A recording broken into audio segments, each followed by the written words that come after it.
The Last of Us is still a masterpiece. Say what you want to say about the story of Part 2, it really doesn't matter if you hated it, loved it, or even if you're indifferent to it. It still doesn't change the fact that Part 1, at the end of the day, is a masterclass in storytelling, a beautiful piece of art, and is still a masterpiece even on its 9th anniversary, which is today on June 14th, 2022.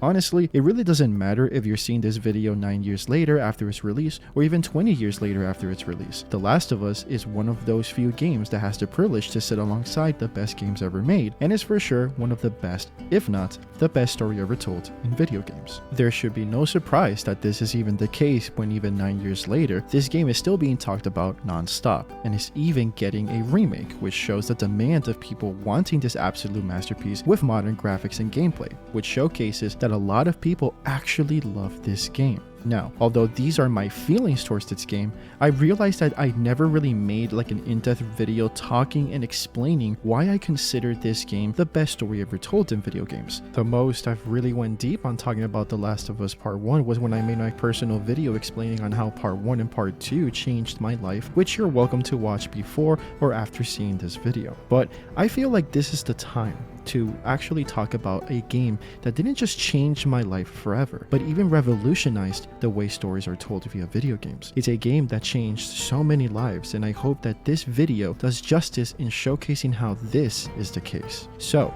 sit back and relax, and let's talk about one of the greatest pieces of media of all time, a true masterpiece, The Last of Us. Okay.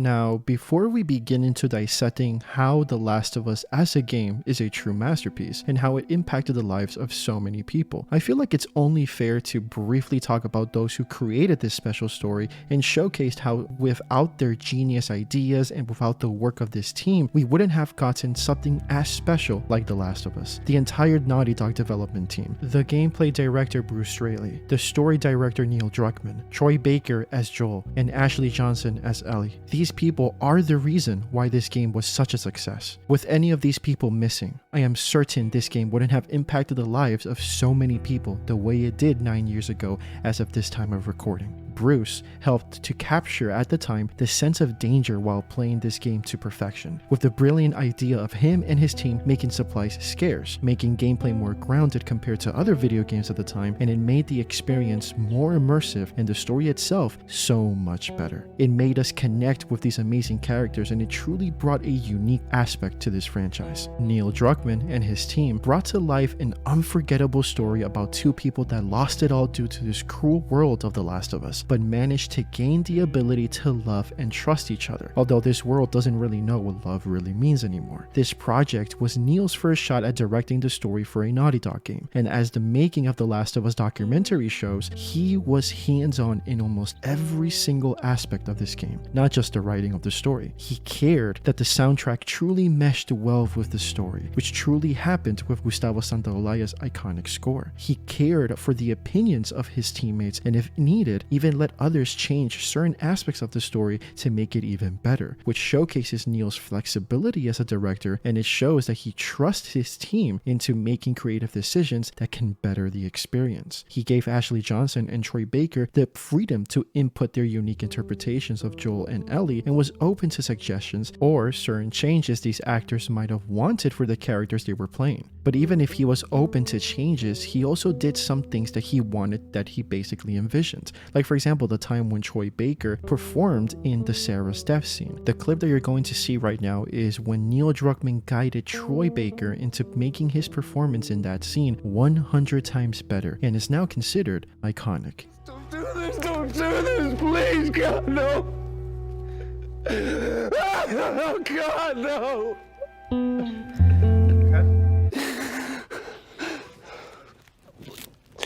The soundstage was deathly still.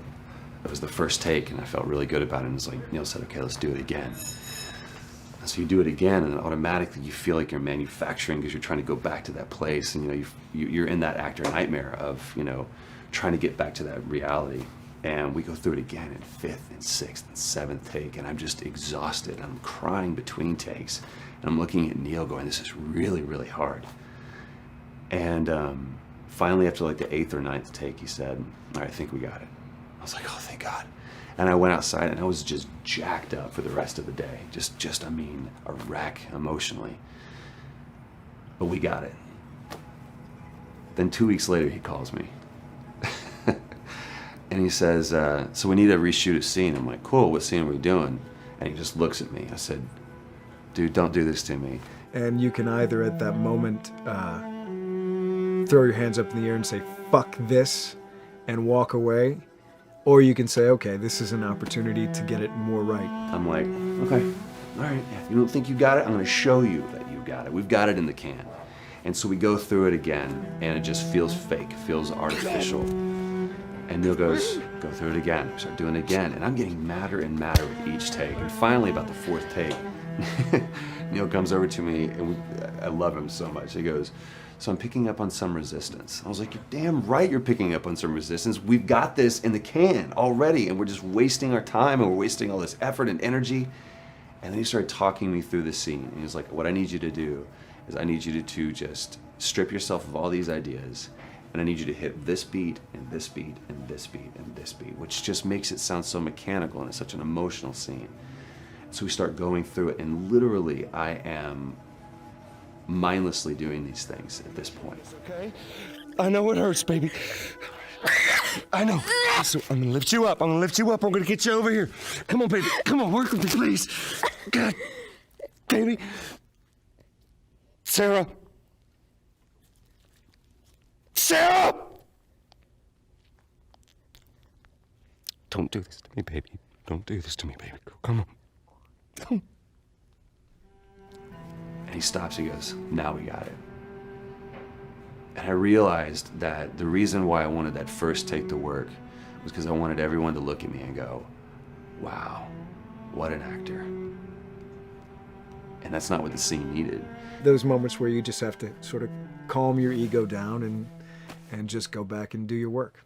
That scene actually works, not because of me, but in spite of me. And that really is the marker and definition of working with a truly good director. Because of all of this, we got what we got. Immaculate performances from Choi and Ashley, and a masterclass in storytelling. This here shows how special Naughty Dog truly are as a development team, and why they are regarded as one of the best studios in the business. It's funny actually looking back to what Neil said about The Last of Us back in 2013, when he actually thought that this game would be Naughty Dog's downfall, and oh, how wrong was he. This game honestly impacted the lives of so many people, and all I can say about this is thanks to Naughty Dog for taking the risk at the time, because that risk gave us a life-changing experience. I honestly never imagined that me going to that GameStop in Bridgeport, Connecticut with my grandma, who bought me the game because my dad never let me play M-rated games at the time, was going to end up impacting my life for the better, to the point where I even made this YouTube channel because of the passion I have for story-based games. And by creating content that I've met people online that share the same passion as me for story-based games like The Last of Us, and we got content creators like Decken and Dom Da Bum that told me what this game means to them. Alright, so what does The Last of Us Part 1 mean to me and how do I feel about it? No matter what, you keep finding something to fight for. Due to personal reasons, 2013 was by far the worst year of my life. To this day, I sometimes don't even want to get out of bed due to what happened back then. But 2014, I started getting more and more into story-based games, Walking Dead and The Last of Us. The Last of Us broke me down, devastated me, reminded me of stuff that I didn't want to be reminded of, but at the end of it, at the end of the journey that I was going through, there was this message of hope, this glimmer of hope. No matter what, you keep finding something to fight for, and really, that shit was therapeutical. I'm not alone in this. It might sound corny, but I'm not alone in this. In the Last of Us community, there's a lot of people that will tell you that this game really made an impact on their life, how they feel, about life. In life, many people have things that make it easier. loved ones, your interests, music, sports, whatever it is. For me, one of the things that has made my life more bearable, easier, is The Last of Us, and I cannot wait for the remake coming out in September. Woo! With that being said, endure and survive, and I'll see you when I see you. Hey everyone, just want to thank AP for the feature in this video. I want to discuss what The Last of Us has meant to me on a personal basis. So, how I pretty much got started with The Last of Us was my brother bought a PS4 and it came with The Last of Us Remastered. I got to play a little bit and learn some stuff about it. Never really got to play it that much because at the time I was really busy with school. Then I started my YouTube channel. A couple years passed on later and I finally got to cover it on my channel, starting with The Last of Us Part 2. But what The Last of Us meant to me, it's a game that is going to hold a deep place in my heart. It's, in my opinion, out of the two, between that and Part 2 is my favorite. Even though the gameplay is a little outdated, don't get me wrong, it still holds up very well graphically. The characters in the story, in my opinion, are one of the best, if not the best. Joel and Ellie's journey, easily two of my favorite characters in all of gaming. Without a doubt, their relationship and everything that happens throughout the game. I think of a couple quotes when I play this game all the time is, everyone I have cared for has either died or left me, everyone effing except for you. That quote is good. You just come after, where Joel just goes with the gun to Marlene. That quote just rings in my head. Even the side characters, though, are some of my favorites as well. Bill, Marlene, Tommy, Sam and Henry. The whole cast in this game is just next level, and I cannot wait for this remake. It's going to be special, being able to see everything again on the PlayStation 5. It's been a long time since I played, so I can't wait to get back into it. So thank you, AP, for featuring me in this. The Last of Us is a game changer, and I think everyone here that's watching should play it at least once in their life. The reason why you hear stuff like this, like from creators like Deck and Dom the Bomb, is because of the story. The story of The Last of Us is simple, and that is what makes this game so good. It's a story focused on character development and treats the plot as not the most important thing, and it's perfectly portrayed from the first frame of the game to the last frame. The story starts by introducing us to a man called Joel, who has a busy life, works a lot, and is a single parent. And then we meet Sarah, who is his daughter, who us as the audience immediately fall in love with her because of her charismatic personality. The first scene we see with Joel and Sarah gives us a glimpse of how their relationship works and how they truly have that love for one another as father and daughter. And then Naughty Dog chooses an approach that, in my opinion, and I think in the opinion of a lot of people, is genius, which is to give us control of Sarah, because we now start to see the world from her point of view, making us connect with her and be as scared as her when we see the world rapidly turn into shit. We as the player are seeing the world burn in our very eyes in the perspective of this innocent young girl, and we have our father, Joel, save us and just try to get away from all the chaos. But shamefully there's an accident and Sarah's leg is broken, and the Naughty Dog gives us control of Joel, which symbolizes you becoming the protector of the person you started a connection with. Infected are everywhere, and we are as scared as Sarah and Joel, just trying to get away from this situation as soon as possible. We don't want Sarah and Joel to die. And then both of them actually manage to survive when a soldier shoots two infected that were chasing them, and at this moment, we as the player are relieved. But shamefully, the soldier was given instructions from the higher-ups to shoot anyone who was on the outside perimeters, and I guess just to avoid any infected to get mixed up with those who are not. This actually causes Joel to run away, and fortunately, his brother Tommy comes to Joel's rescue. But Sarah wasn't so lucky, as she was shot. And because of this, we experience one of the most intense and brutal scenes in gaming history. Oh no. Sarah! Move your hands, babe. I know, baby, I know. God. Listen to me, I know this hurts, baby.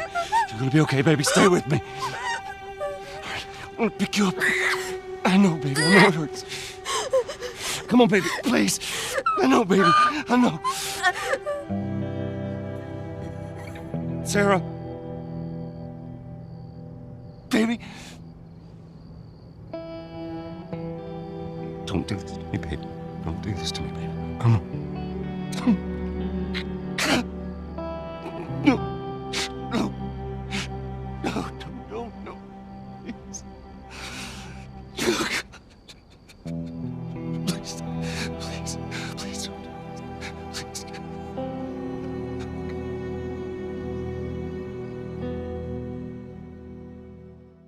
In only the first 15 to 20 minutes of this game, we experience one of the most cruel, brutal scenes in gaming history. A little girl lost her life in the arms of her father while he was desperately crying and just doing everything he could in order for her to stay alive. This was just a taste of the emotions this game was going to bring out of all of us who experienced this game for the first time and who actually loved it. 20 years passes after this event, and now we see this broken old man who has done anything he possibly could in order to survive. We are introduced then to Tess, and with these two together, we see the type of man Joel had to become in order to survive. He is now a ruthless killer, a smuggler, someone who doesn't care for anyone's life anymore. All he cares is for his own selfish needs and Tess. But this isn't just Joel who is like this. Of course, everyone in this world is just like Joel. They only care for themselves. You see that in Robert, as he sold Joel and Tess's guns to the Fireflies. This causes Tess to be angry and shoots Robert.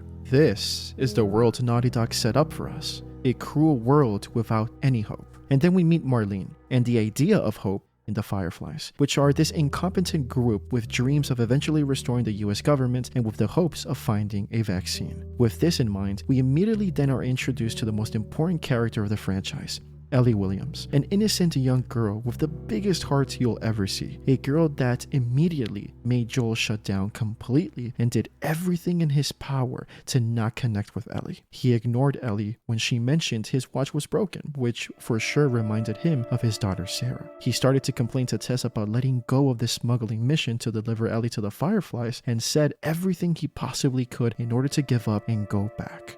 Joel wanted to be done with this and leave Ellie's presence as soon as possible. Even Tess got to the understanding why Joel was adamant on smuggling Ellie, and most likely it was because she was reminding him of Sarah. Even him finding out that Ellie was immune and that there could be a possible cure, he did not want to continue this mission. But Joel was actually forced in a way to take Ellie to the Fireflies the moment he found out that Tess was bitten in the process by telling Joel this. I am not doing that. Yes, you are. Look, there's enough here that you have to feel some sort of obligation to me, so you get her to Tommy's.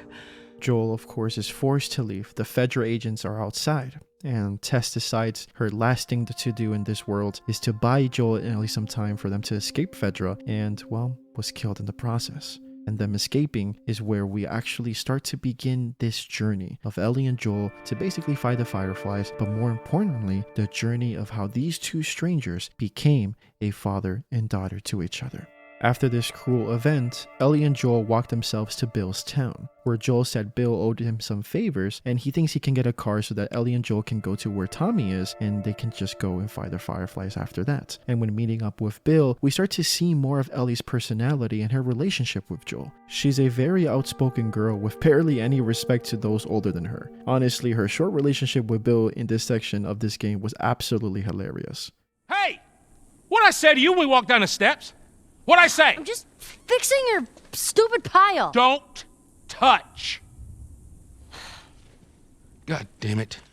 And the small talk with Joel shows how she is trying so hard for Joel to acknowledge her, or just at the very least, respect her. This eventually leads us to the first time Joel actually decided to open up to Ellie and just try to connect in a more positive way with Ellie. After that conversation, Bill, who just found out that the battery was stolen by his ex-partner who killed himself after being infected, fixed the car, and after making the car turn on, beating up some infected in the process with Joel, they all escape and go on their separate ways. And now, that is where Ellie and Joel are now alone, and they start to feel more comfortable with each other, but they still have that wall with each other. She even jokes around when she stole one of Bill's gay magazines and asks Joel how men can walk around with cocks.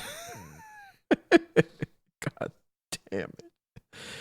Okay, well, at this point, they're fucking just talking to each other, interacting with each other. But of course, it's not enough for them to like love each other yet. But time passes, they get to Pittsburgh, get ambushed by hunters, and manage to survive. And this is where we start to see Joel probably open up just a little bit, and this is where we start to learn more about his past and those 20 lost years that we got from 2013 when the pandemic started all the way until present day. And he tells Ellie how he knew that that hunter was basically faking an injury and how he knew that he was a hunter. How did you know? Know what? About the ambush. I've been on both sides.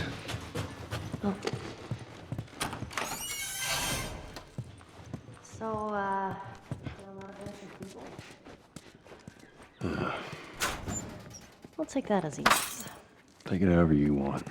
Although Joel did some fucked up shit in the past, Ellie is not thrown off about it and instead starts to actually become more closer to Joel and more comfortable around Joel, even to the point where she even brings out a joke book and just starts reading some cheesy jokes. But then we get this moment where Ellie and Joel are separated by accident, and Joel has to find a way to reunite with Ellie. He fights up some infected and some humans in the process, but it then is beaten up by one of the hunters. And if it wasn't for Ellie showing up and killing that hunter, which was the first person she's ever killed in her life, Joel would have, well, died. And this is where we actually see Joel, having that wall up. He could have said thank you, but he didn't. He actually criticized Ellie for not listening to him and, well, made Ellie feel bad. He didn't even acknowledge Ellie killing her first human ever and didn't console her at all. But we actually see that he really didn't mean to do or say what he did, because this is the second time where Joel actually wants to connect with Ellie in a more positive way. A few minutes after, he basically entrusted her with a rifle so she can help him clear out a group of hunters.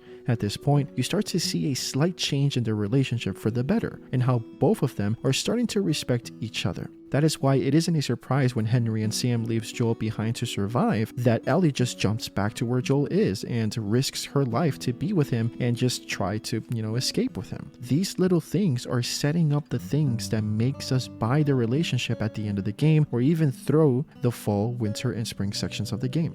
And what also gets Ellie and Joel to develop a much closer relationship is when they start to actually get close to Henry and Sam, and did everything they possibly could in order to just survive the attacks from infected and hunters. The relationship was getting absolutely more stronger every single minute. Joel, for the first time, felt happy around the people that he probably didn't know as much, talking with Henry about motorcycles and just treating Ellie with less hostility. And I can actually remember the first time when I played this game how happy this moment made me feel. After all the shit they gone through, finally have some people they can just be themselves around and just be happy for once. But that happiness was just short-lived, because then they find out that Sam was infected, which caused Henry to shoot his little brother and caused Henry to commit suicide. This event shocked me to my core the first time I played it, and I was just wondering to myself how Ellie and Joel would take this and how this would affect their relationship. And well, the fall section begins, and the pair are now close to Jackson where Tommy lives. And you can see in the first dialogues they have that with that 3 to 4 months time skip, they have grown a lot since the first time they've met. But one thing still remains. Joel still intended to depart from Ellie and go on his way. He is scared of building a relationship with Ellie, scared that he will love her like a daughter, just like he loved his daughter Sarah. At this point of the game is where it got to me that Joel just doesn't want to suffer anymore, and he just rather be alone than facing the possibility of losing those who he loves again, like Sarah and Tess. And when Ellie finds out about Joel intending to leave Ellie with Tommy, she runs away to a ranch, and for the first time in this game, we have them have a heart-to-heart that truly shock Joel to his core, and where Ellie literally destroyed the wall Joel was building between the two of them. Boys, movies, deciding which shirt goes with which skirt. It's bizarre. Get up. We're leaving. Come on. And if I say no? Do you even realize what your life means? Huh? Running off like that, putting yourself at risk? It's pretty goddamn stupid. Well, I guess we're both disappointed with each other then. What do you want from me? Admit that you wanted to get rid of me the whole time. Tommy knows this area Oh, better fuck than... that. Well, I'm sorry. I trust him better than I trust myself. Stop with the bullshit. What are you so afraid of? That I'm gonna end up like Sam? I can't get infected. I can take care of myself. How many close calls have we had? Well, we seem to be doing all right so far. And now you'll be doing even better with Tommy. Not her, you know. What? Maria told me about Sarah. Ellie? And You are treading on some mighty thin ice here. I'm sorry about your daughter, Joel. But I have lost people too. You have no idea what loss is. Everyone I have cared for has either died or left me. Everyone fucking except for you. So don't tell me that I would be safer with someone else, because the truth is I would just be more scared.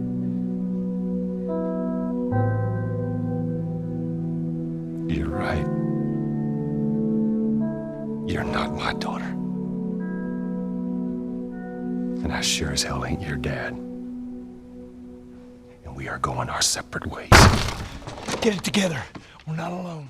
Ellie has done everything she possibly could to demonstrate at every single moment that she cares for Joel, and she just got sick of Joel's emotional wall. Ellie exposed how Joel really felt and called him out on his bullshit, and because of that, Joel decided to continue the search of the Fireflies with Ellie, which in consequence made Joel and Ellie connect to a whole new level. The university section is a clear indication of that. For the first time, it's Joel who actually making the conversations with Ellie, not the other way around. For the first time, Joel shows interest in Ellie and actually asks questions and cares for her. And none of these things feel out of place because it was perfectly set up via gameplay sequences, little dialogues between them during their travels, and via specific cutscenes. That is why when they get attacked and Joel gets injured in the process, Ellie does everything in her power to save and help Joel get through this just tough situation.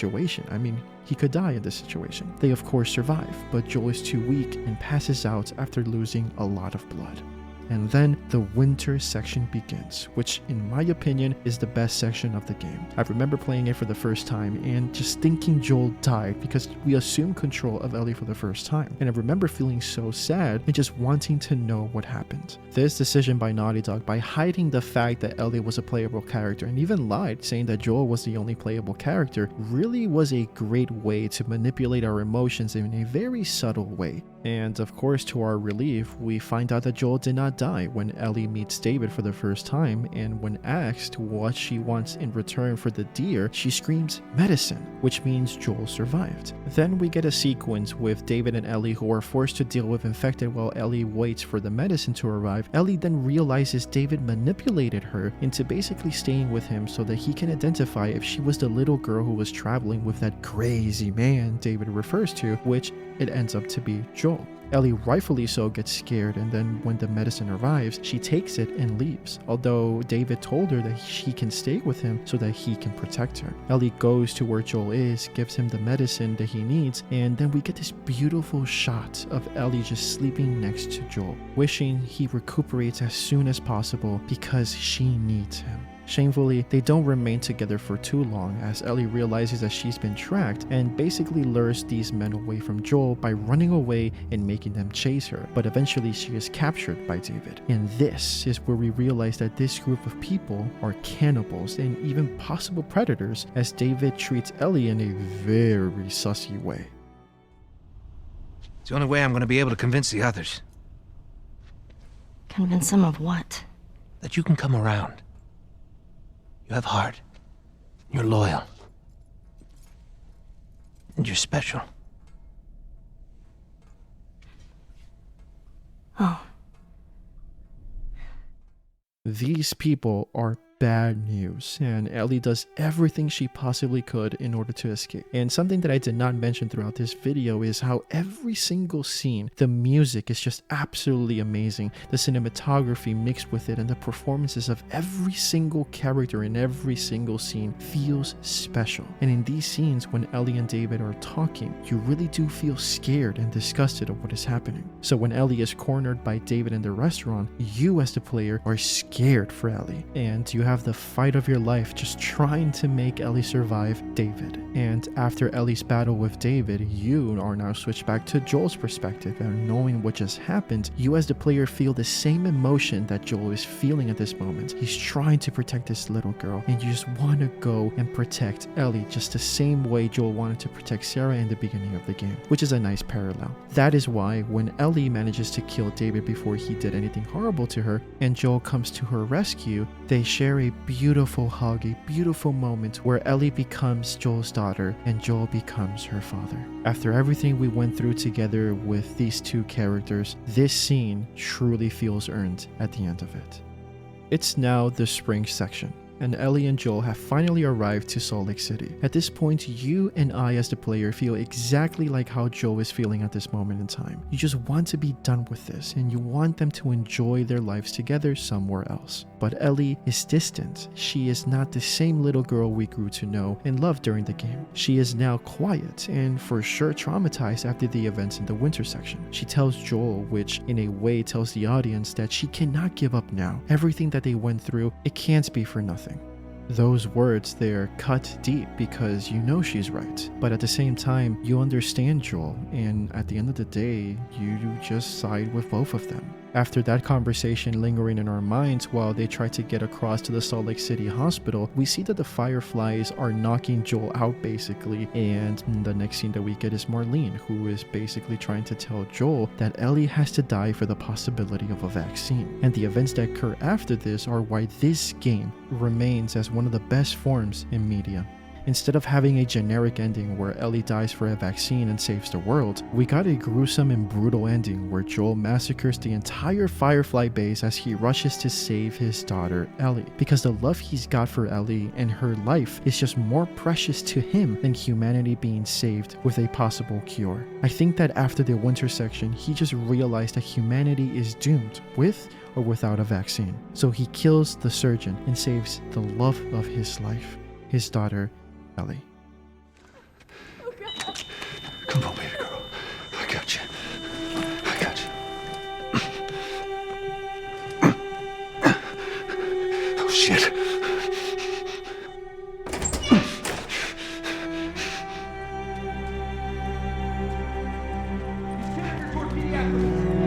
Shit. I'm getting you out of here, girl. I got you. I got you. Come on. Damn it, which way?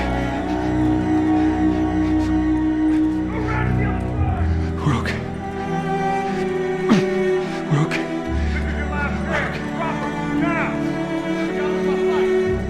I said get back! Hey, stop!